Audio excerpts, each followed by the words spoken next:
Hey, welcome back to FGO NA. Merry Christmas in the Underworld. Let's move on to section number 6, Dreaming of the Nomadic Life.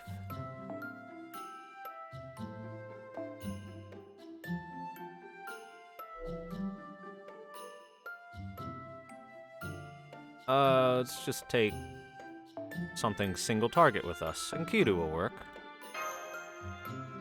Boop.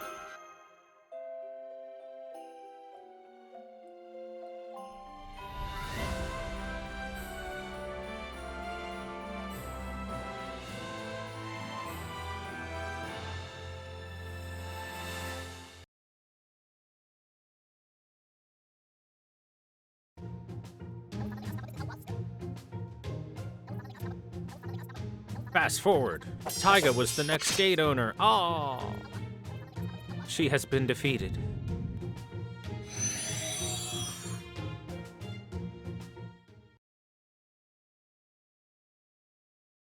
Apparently they thought that Jaguar Man wasn't worth talking to. How dare they?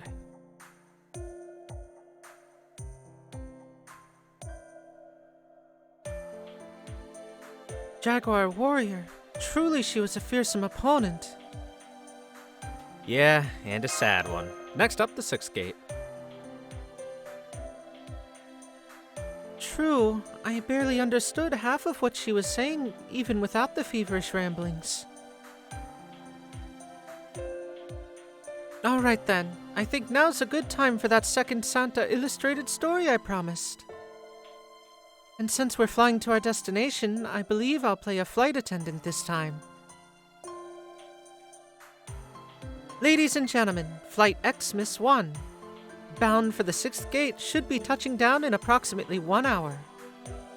Please ensure that your seatbelt is fastened and that your seat backs and tray tables are in their upright and locked positions. Now sit back, relax, and enjoy our in-flight movie.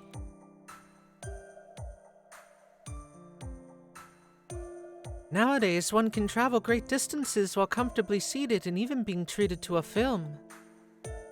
It's so very much better than walking. I wonder if airplanes are good civilization or not.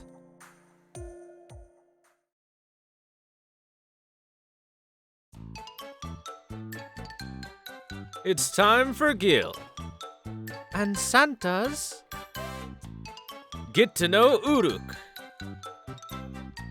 King of Uruk, I've brushed up on the Underworld a bit, and there's something that I'd like to ask you.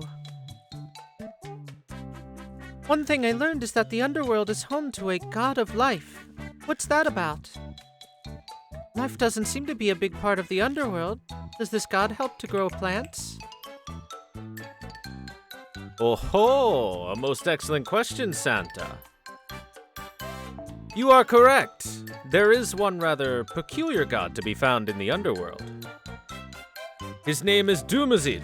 He is the god of livestock, rich in wisdom, but bereft of courage. Dumazid? I've never heard that name before. Dumazid, later known as Tammuz, became the god of death and resurrection.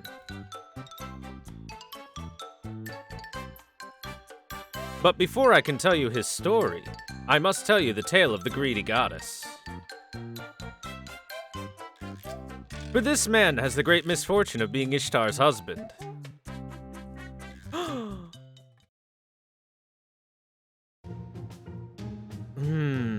I know you need the god of shepherds, but are you sure I'm the best choice to play him? Did you make sure to clear my portrait rights? Still, I don't mind doing it since you're paying me extra and all. So who am I wooing this time? I'd be fine with a rich heiress just coming of age. The hotter she is, the better. Then again, I guess money is more important right now, since running a proper farm is very expensive. I want to raise sheep, grow wheat, brew beer, and hold tours.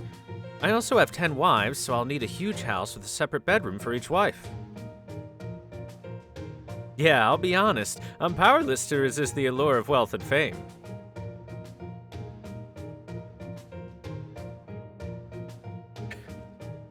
That's great to hear, yes! I've got wealth and gold to spare! Now then, are you the fool who married me? I guess you haven't learned the difference between bravery and recklessness yet, have you? Feeling weak, strength fading. Can I go home now, please? She's nothing like the goddess I expected. Not to say that she isn't beautiful, but...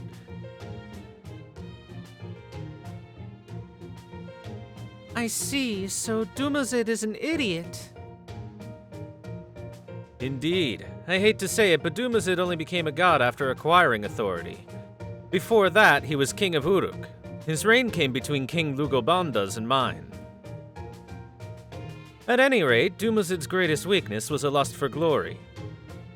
He foolishly believed that marrying Ishtar would lead to him being worshipped by more people even than her.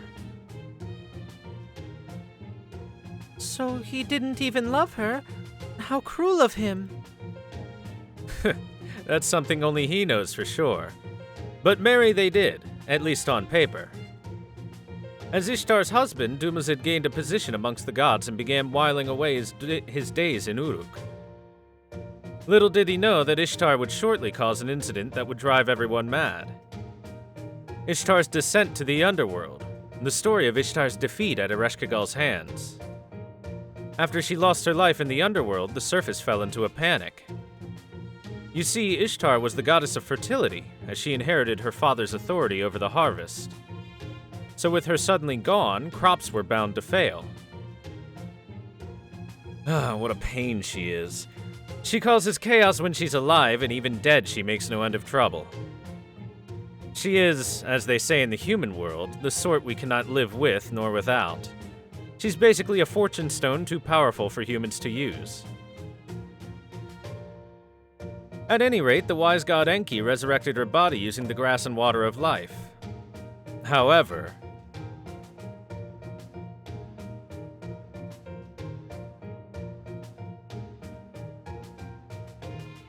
Do not mock me.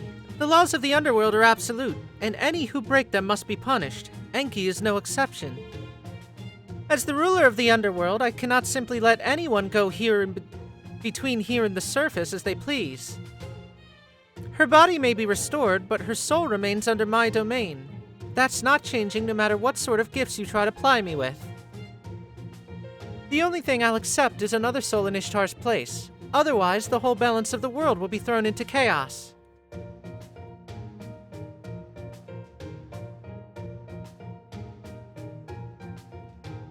Ereshkigal is certainly responsible, isn't she?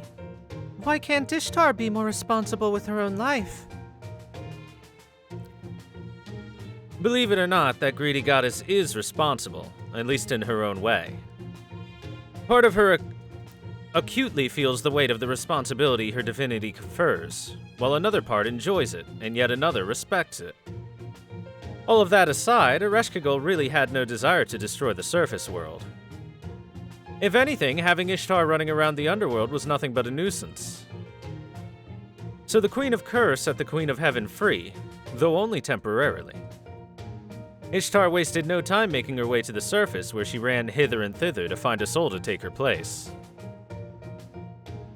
But there was no god that would possibly consent to being a prisoner of the Underworld, not even for her. Don't tell me that she forced a human to take her place. No, she didn't. She may be rash and impetuous, but she's still fundamentally good. More importantly, her pride would not permit another to save her life.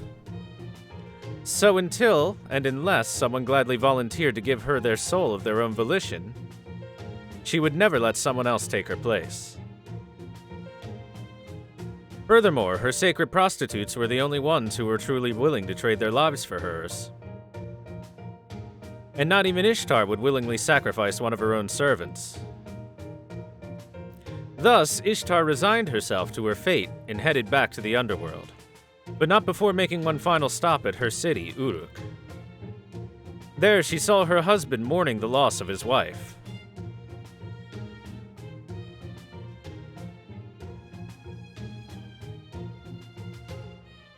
Yo-ho! Springtime is here again. Oh, I'm so sad about Ishtar going to the Underworld.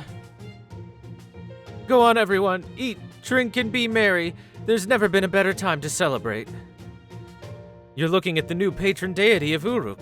Now I'm the one in charge of all of its wealth and riches. Ah, it's so sad that she's gone. The only time I felt sadder is when I hit it big in the stock market. That's awful. Indeed. Dumazid was holding triumphal processions every day of the week to celebrate Ishtar's death. Of course, Ishtar was not amused, but even the other gods found themselves a bit disgusted. Much as they understood how he felt, they couldn't help but deplore his foolishness and poor taste. Actual footage. You've got some nerve, you dimwit. I didn't think you'd be all broken up about my death, but I sure as hell didn't expect you to make it into a national holiday. If that's how you want to play this, then no more Miss Nice Goddess. Got loose spirits? Here's my substitute, right here. Take him. Oh, crap, it's the Piper. I mean, Ishtar. Wait, no, I did nothing wrong. All I did was take your bank accounts, your PIN, and all your worldly possessions for myself. I promise you, I didn't do anything illegal. You must understand, this is all very above board. Ereshkigal, please, listen to me. I believe I have a right to contest this nomination. But Ereshkigal refused to listen to Dumazid's pleas and accepted him as Ishtar's substitute. Dumazid did everything he could to fight this. His many desperate attempts included begging Utu to turn him into a serpent and asking his older sister Geshtinana to hide him, but in the end he was caught and taken to the Underworld. I demand a fair trial. What did I do that's so wrong?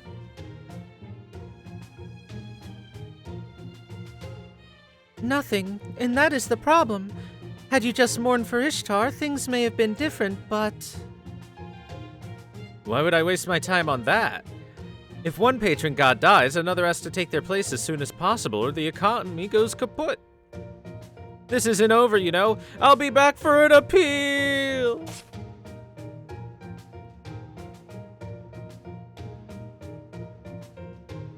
Even if he did bring this on himself, I can't bear to see my little brother like this. Ereshkigal, would you please reconsider? Ishtar may have refused to accept me as her replacement, but I can still take my brother's place. If the cosmic scales require a soul for a soul, can't you just let me stay in the Underworld instead?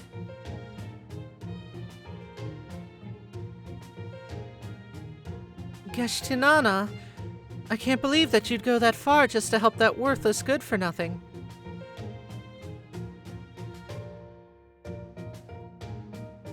Very well.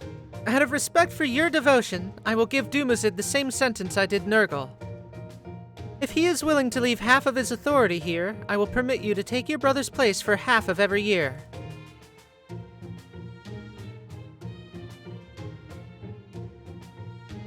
If Ereshkigal relaxes the Underworld's laws that were set in place by the old Anunnaki deities, she'll be the one punished for it.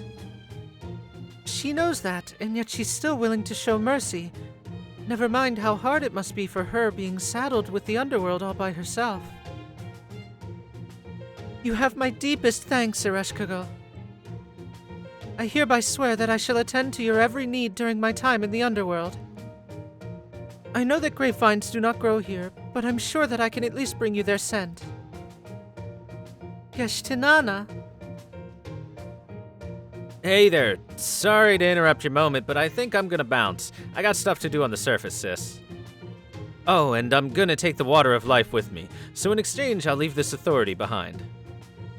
It's the unbeatable power I acquired during this whole kerfuffle. The authority over serpents and gazelles I used to transform and make my escape. How cool is that? Yeah? Hey, wait, what am I supposed to do with the authority of a womanizing jerk who only knows how to run away by turning into serpents and gazelles? Oh, why couldn't he have at least left behind his authority over sheep?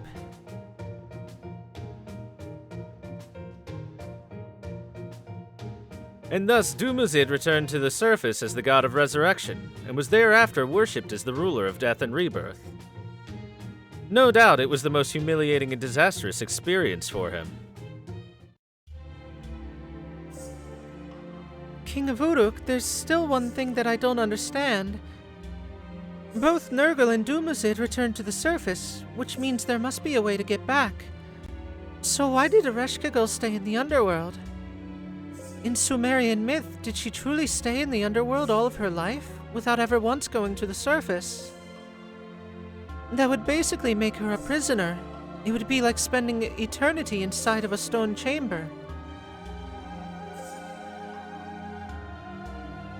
That was her role, and it was the sort of person she was. Someone had to serve as the pillar of the Underworld.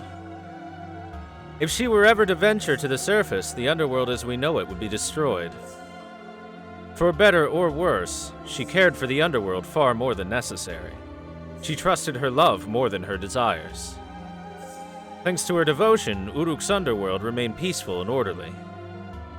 She would never abandon her duty merely because it was hard.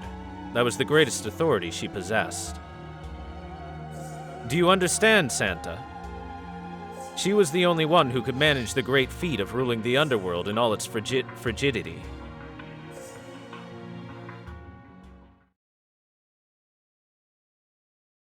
Basically what he's saying is Ereshkigal best goddess. And that concludes our in-flight movie and Santa's second illustrated story. I hope you enjoyed it. This makes even less sense now. I see. I'm sorry that my story wasn't clearer. I was afraid this might happen. I must have inadvertently polished it too much and taken it to the realm of high literature. No, I understood that fine. It's just... I don't get why she's attacking us. Good question. Even in Sumerian myth, Ereshkigal doesn't seem like a bad god at all. And there's no reason why she should do this. You know, that's a good point. Ereshkigal doesn't have a reason to do this. So if not her, then who is attacking Kalia? Do you have any idea, Gura? Maybe Nurgle?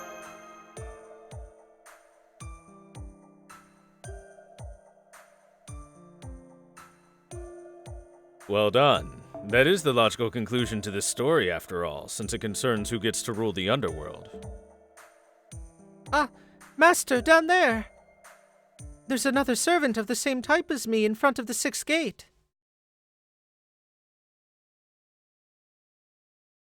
Oh, I had a much deeper voice than was necessary. Good evening, fellow Underworld travelers. I've been touring this place myself and just happened to get here first. You can call me Mr. Sheep. Isn't that you, Merlin? You really are the same type as me. But why are you wandering here alone? Who are you? Well, didn't I tell you? Touring this place, I'm not at all associated with the Underworld, and I'm not your enemy. Sometimes I like to toss out the odd spoiler, too. After all, I'm not on Nurgle's side either. Nurgle is the one attacking your base and holding Ereshkigal prisoner. Well, more accurately, it's less him and more the malice he left behind in the Underworld. Now that the gods have left Mesopotamia, they can't materialize unless humans explicitly summon them. I swear, I can't tell if he's just that resilient or that hell-bent, no pun intended, on holding a grudge. Usually he wouldn't amount to more than a pile of residual thoughts wandering around the Underworld, but with Ereshkigal weakened, I suppose he decided to bet it all on one last move. He's trying to steal Ereshkigal's rulership of the Underworld and reign supreme as a god once again. The age of Nurgle, god of the sun, is long over. But Nurgle, god of the Underworld, maybe not. Unlike Mesopotamia, the Underworld is still alive and kicking, so to speak. So if he can become its god, he can take the place over. Easy with the spoilers there.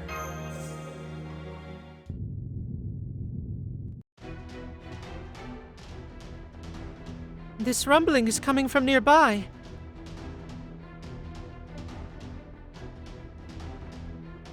I'm sure not. Nurgle's been hiding out here waiting to ambush you. Oh, you're the only one here, Brother Sheep. Yeah. He thought he could keep would-be intruders out by closing the Underworld's gates, but you two still made it this far. That pissed Nurgle off, so then he figured he'd take you out with a trap. Too bad for him, I wasn't going to let him end this story on such a grimdark tone. Who wants to see a Christmas story where Santa Claus never shows up? I certainly don't.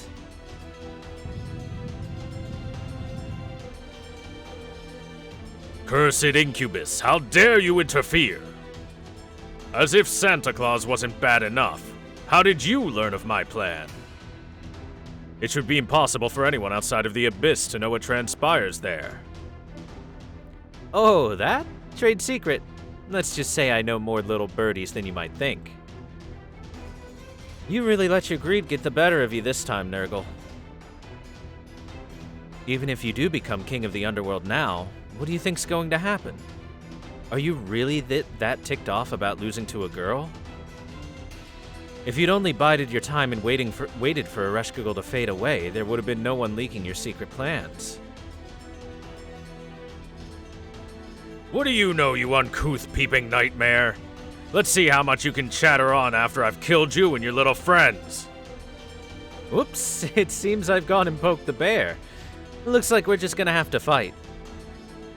Very well, Santa. And you too, Master of Caldia, my old friend. If we want to celebrate Christmas, we'll have to beat this evil ghost of not Christmas past first. Thanks, Mr. Sheep. Smug face. Smuggling.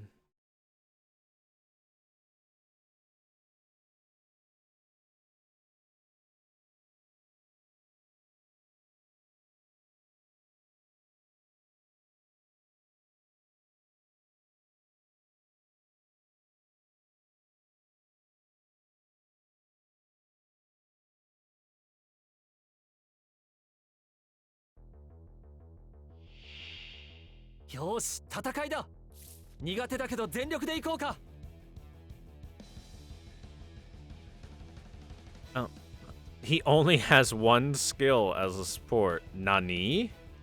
Nani? いざ承知せいこれで終わりです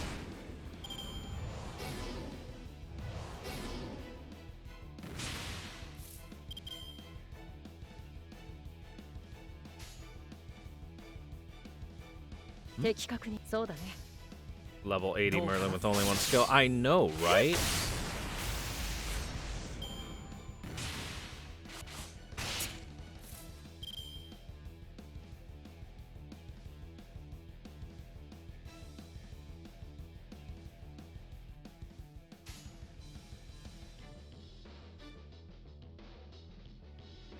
Onozomi no mamaに行こうどうかなえいどうかなそれ Aw, it lived.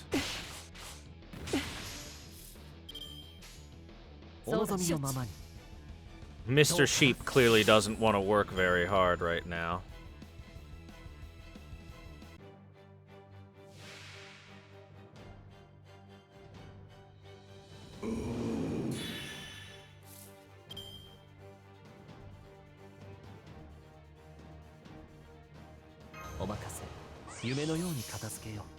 Why is the evil Galu's spirit Darius? What did this poor boy do to deserve this moniker? どこを切り落とそうかはい鋭く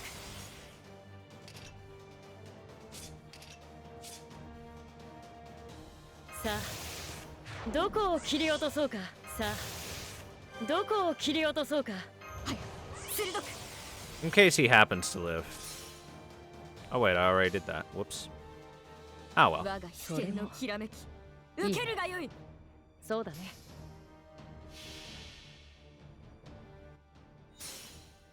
一歩と二歩無限三歩絶倒無用三段突き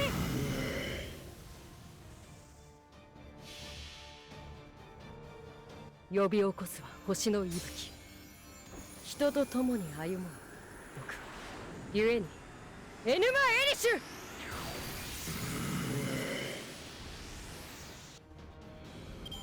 ご苦労様。じゃあ次に行こ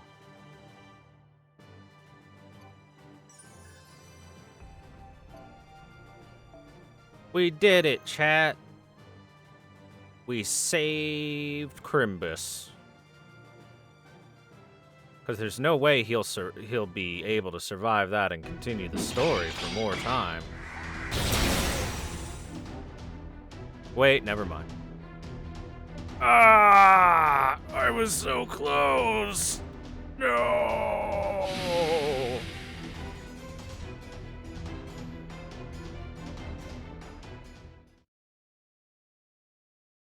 Whew, glad that's over with, eh? You were pretty tough out there. Oh, and I should apologize for writing him off as just a residual evil thought. I'm shocked he had such a grudge that he was still surviving on it thousands of years after Ereshkigal kicked his butt. Man, I'd hate to get on one of these ancient gods' bad sides. I feel sorry for the souls who will have to live in the next Underworld.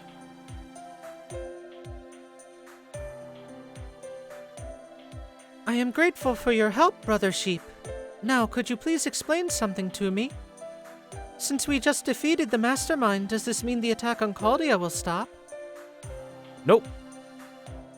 After all, Ereshkigal's the one sending the plague there. But didn't you just say Nurgle did all of this? Yeah, that's the troublesome part. Just because Nurgle is gone doesn't mean the plague goes with him. Even as we speak, Ereshkigal is attacking Caldia from the Abyss in order to kill herself. You see, in order to help you, she broke the oath she took as a goddess. In consequence, she should have lost her spirit origin and returned to the normal Underworld system. But She couldn't do that. It's because there are still humans at Caldia who remember her, isn't it? Gods die when faith in them evaporates and there's no one left who remembers them. Ereshkigal tried to comply with her oath and disappear, but because of all the people in Caldia who remember her, and the records of her battles stored there, she wasn't able to do so fully. So, it isn't that she bears any animosity towards Caldia. It's just that if she's going to disappear, she has to make Caldia disappear too. why would she do that? I imagine Nurgle must have gotten into her head. Look no further than the fact that she's already finished her ablutions. She chose to cut out that part of herself so that she wouldn't be a burden to you. The reason she didn't react to seeing you is because she's not the same goddess she was back then. You saw her yourself back at the third gate, right? How did she seem to you?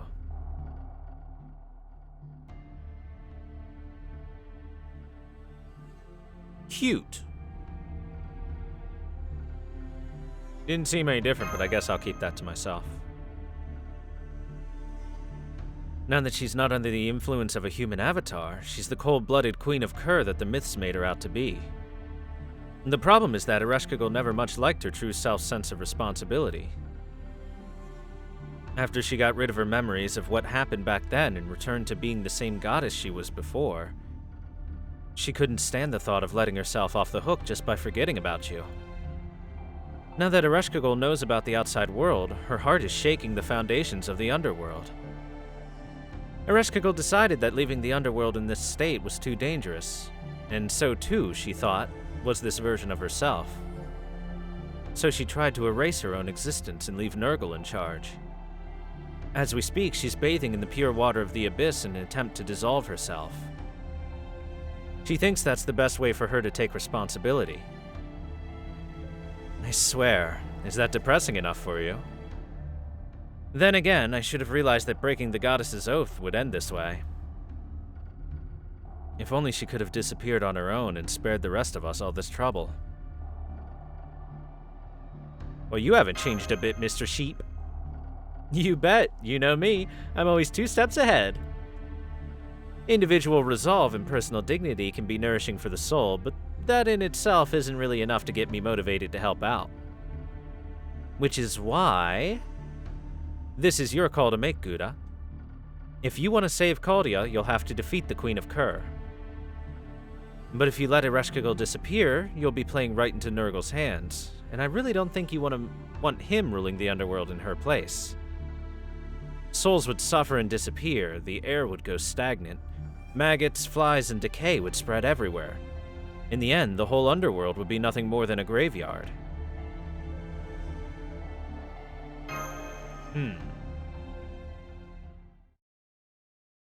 Come on, Master. Ereshkigal is waiting for us in the Abyss.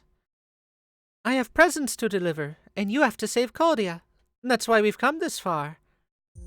Right you are. Besides, just getting to the Abyss will be 80% of your battle. Don't worry, you little head over it too much. Oh, and as for this gate's lock... Pardon me? Hey! Get your hands off me! Meh. Yep, here we go. This ought to take care of things. I like that seat. What is that? I guess you could say it's a dream that a different you wished for. I burned a ton of calories to make it this far after all. It's only fair I leave with something rare enough to be worth the trouble. Don't worry, I'm not going to eat it or anything. Setting aside that it's not really to my taste, it isn't even from this universe. Rest assured that I'll take good care of it. At least until your wish and you manage to find one another. Your wish and you manage to find one another. That's an awkward sentence.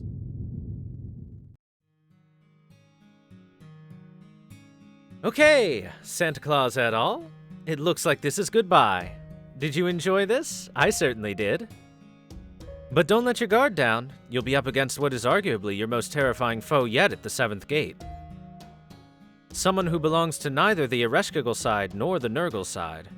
They are desire incarnate and want nothing more right now than to beat you two into a pulp.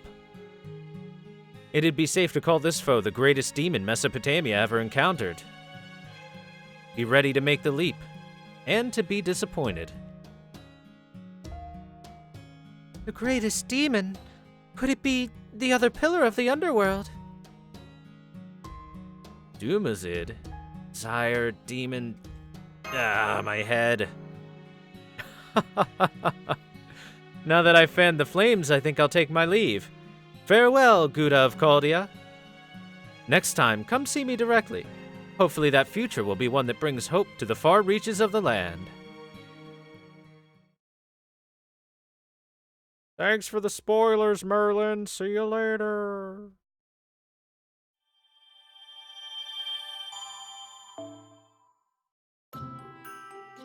Who could this mysterious demon of Mesopotamia be that is also an archer class and would never be on Ereshkigal's side nor Nurgle's side? The mind boggles at the possibilities of a mana-riding archer from Mesopotamia. But, you know, who knows? Anyway, we'll leave that till tomorrow.